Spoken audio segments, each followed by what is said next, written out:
మన శరీరంలోనికి పాపము చొరబడ్డానికి కొన్ని ద్వారములు ఉన్నాయి. ఇప్పుడు ఇంట్లోకి అడుగు పెట్టాలంటే గుమ్మం ఎలాగుంటుందో మన జీవితంలోనికి, మన హృదయంలోనికి, మన బ్రతుకులోనికి కూడా పాపము చొరబడాలంటే కొన్ని ద్వారాలు ఉన్నాయి మన దేహంలో. స్తోత్రం చెప్పండి గట్టిగా. మన శరీరంలో కొన్ని ద్వారాలు ఉన్నాయి. ఏంటా ద్వారాలు? పాపము నీలో చొరబడుటకు కొన్ని ద్వారాలు ఉన్నాయి నీ యొక్క శరీరంలో. ఏంటా ద్వారమో తెలుసా? మొదట కన్నులు. కన్నుల ద్వారా పాపము నీ హృదయములోనికి, నీ జీవితంలోనికి చొరబడగలదు, నిన్ను నాశనము చేయగలదు. కన్ను ఒక ద్వారం పాపం వెళ్ళడానికి. ఈ కన్ను ద్వారా మంచి వెళుతుంది చెప్పాలి, చెడు కూడా వెళ్తుంది. ఇంకోటి ఏంటో చెప్పనా? చెవులు. స్తోత్రం చెప్పండి. చెవులు కూడా ఒక ద్వారం. నీ జీవితంలోనికి, నీ హృదయంలోనికి, నీ బ్రతుకులోనికి పాపము చేరడానికి ఇంకొక ద్వారం ఏంటో తెలుసా? చెవులు. చెవుల ద్వారా వినేటువంటి ఆ మాటలను బట్టి నీ బ్రతుకులోనికి పాపము చొరబడుతుంది. స్తోత్రం చెప్పండి గట్టిగా. ఈ చెవుల ద్వారా మంచిని వినొచ్చు, చెడును కూడా వినవచ్చు. మూడవది ఏంటో చెప్పనా? ఈ ప్రమాదకరమైనది, ఎట్లయినా మాట్లాడగలిగినది నాలుక.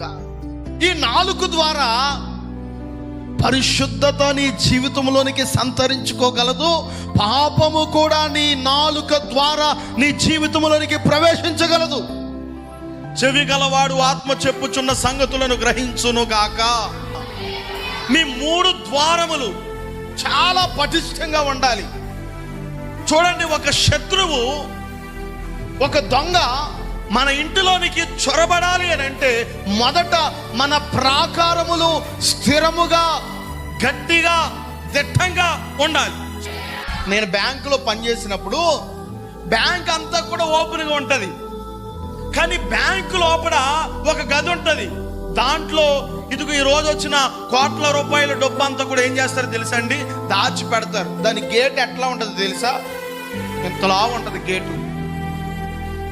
ఎవడు కూడా ఆ లోపలికి వెళ్ళి లోపడున్న ధనమును దొంగలించడానికి అవకాశమే లేకుండా ఆ ప్రాకారాన్ని, ఆ గేటుని, ఆ ద్వారమును చాలా పటిష్టంగా నిర్మిస్తారు బ్యాంకు వారు. ప్రాకారము స్థిరముగా లేకపోతే, పటిష్టంగా లేకపోతే, ద్వారములు గనక బలహీనంగా ఉంటే దొంగ మీ జీవితంలోనికి ప్రవేశించే ప్రమాదం ఉంటుంది. జాగ్రత్త. స్తోత్రం చెప్పండి గట్టిగా. శత్రువు మీ జీవితంలోనికి, మీ హృదయంలోనికి, మీ బ్రతుకులోనికి ఈజీగా వచ్చేయగలుగుతాడు. ఎప్పుడు? మీ ద్వారాలు బలహీనంగా ఉంటే.